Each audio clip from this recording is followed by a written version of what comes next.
Merhabalar, Filiz Gökdemir ben. Kumaş Fırsatı YouTube kanalımızdaki videolarımıza, büyük beden kalıp videolarımıza devam ediyoruz. Bu videomuzda ne mi çekiyoruz?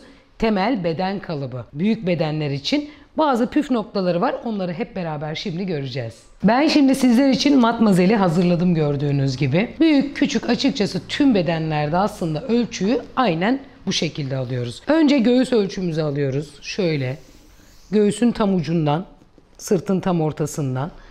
Parmağımız içinden geçecek, çok sıkmadan, kendimizi çok germiyoruz kesinlikle. Sıkmıyoruz, çok rahat duruyoruz ölçümüzü alırken. Çünkü orada gerdiğimiz andaki 1 santim daralırsak yaptığımız bedende 1 santim daralma olacak. Çünkü 1 santim 4'e verdiğimizde ne oluyor? 4 santim daralma demektir bu, yani bir bedendir. Belde yine aynı şekilde basen. Ölçülerimizi alıyoruz, bir yere not ediyoruz. Ve hepimizin alması gereken göğüs düşüklüğü. Daha sonra bel düşüklüğü. Büyük bedenlerde ben çok kiloluyum, belimi nereden bulacağım dediğimiz anda da ne yapıyoruz? Hemen şöyle kıvrılıyoruz. Şuradaki kıvrılma alanımız bizim belimizdir. Belimizi bulup ölçümüzü alıyoruz. Göğüs ucundan aşağıya iniyoruz. Daha sonra belden aşağıya 21 santim büyük bedenlerde 48, 50, 56'ya kadar büyük bedenlerde 21 santim basen düşüklüğü verebilirsiniz. Bu bir standart ölçüdür. 20-21 santim kilonuza göre. Onun dışında basen düşüklüğünü şöyle verdim. Büyük bedenlerde normalde biz ön ve arka roba almıyoruz. Ama büyük bedenlerin bazılarının, özellikle 50 beden üstlerinde sırt çok geniş olabiliyor. Ne yapıyoruz? Arka robamızı da alıyoruz. Şurada kollar sabit duruyor. Kesinlikle açmıyoruz, kasmıyoruz. Sabit duruyor. İki kolun arası. Şuradan buraya. Yani tam sırtın ortasından bir 10 santim kadar yukarıdan, şuradan iki kolun arasındaki ölçü bizim arka robamızdır. Ölçümü alıyorum ve şimdi çizime geçiyorum. Öncelikle üstte bir çalışma çizgisi oluşturuyorum. Yakamız standart 8,5 veya 9 santim. Ön çalışıyoruz. Standart 8 santim yakamı iniyorum. 6 veya 8. Tabii ki siz bunu isterseniz V'ye de çevirebilirsiniz. Bisiklet yaka da yapabilirsiniz. Tamamen biz temel kalıp oluşturuyoruz. Standart ölçülerde. Omuz ölçümü veriyorum. 14, 1 santimde dikiş payı 15. 3 santim aşağıya iniyorum. Ve hemen düz çizgimi alıyorum.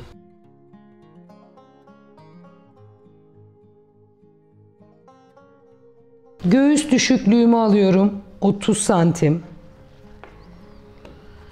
Bel düşüklüğümü alıyorum. 50 santim. Ve 50 santimden sonra basen düşüklüğümü alıyorum. 20 santimde o işaretlerimi belirliyorum. Düz çizgilerimi alıyorum. Öncelikle kol evini bulmak için en pratik yöntemi söylüyorum size. Bel düşüklüğü bölü 2 artı 2. Yani 50, 25 yapar yarısı. Artı da 2 ekliyorum, 27. Hemen şuraya veriyorum. 27. Göğüs düşüklüğüme denk geliyor ama bunun kesinlikle göğüs düşüklüğümüzle bir bağlantısı yoktur. Bunu kendimiz bulacağız. Daha sonra göğüs bölü 4 yapıyorum. Göğsüm 120. 4'e böldüğümde 30 artı 2 santim bolluk payı veriyorum. Yani 32. Hemen kol rigamı alıyorum. Şu şekilde. Bakın. Bu şekilde de kol evinizi bulabilirsiniz. Şimdi bel düşüklüğünüz çok düşük olabilir. 50 olabilir, 55 olabilir. Göğüsler büyük olduğu için. Ama kol evi belki daha büyük olacak, belki daha küçük olacak.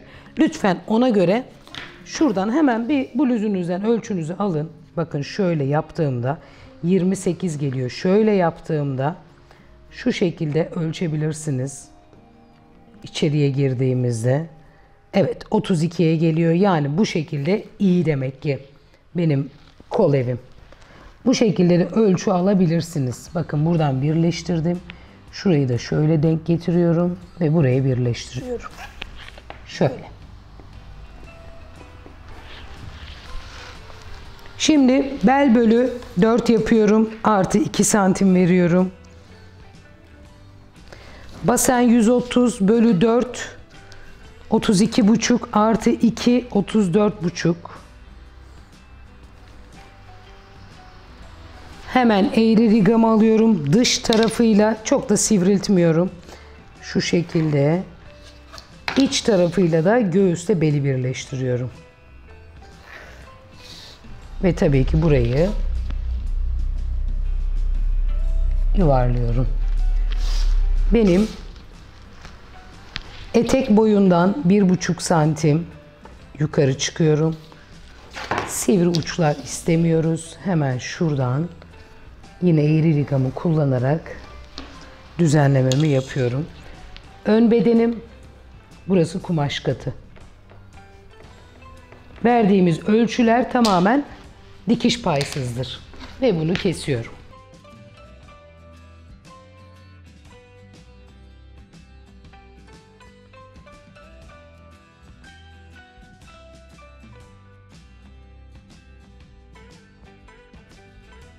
Arka beden için 3 santimlik bir çizgi alıyorum. Ön bedenimi alıyorum.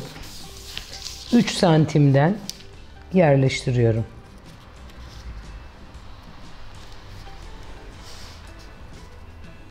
Dokuz santim yakam.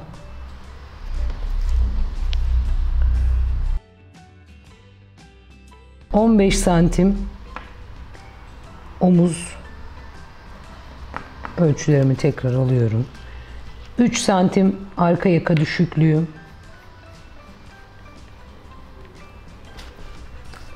3 santim omuz düşüklüğüm. Hemen çizgilerimi belirliyorum. Arka roba ölçüsü almıştık bildiğiniz gibi. Hemen arka robam benim 46. 46'nın yarısı 23. 23'ü buradan veriyorum. 1 santimde dikiş payı veriyorum. Ve arka kolumu belirliyorum. Koltuk altından 0 geliyorum.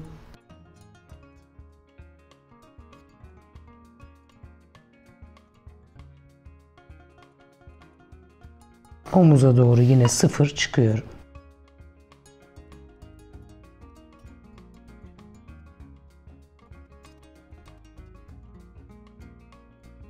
Arka bedendeki değişikliklerim sadece kol, omuz ve yaka. Diğer türlü bedenim tamamen aynı. Ve kesmeye geçiyorum.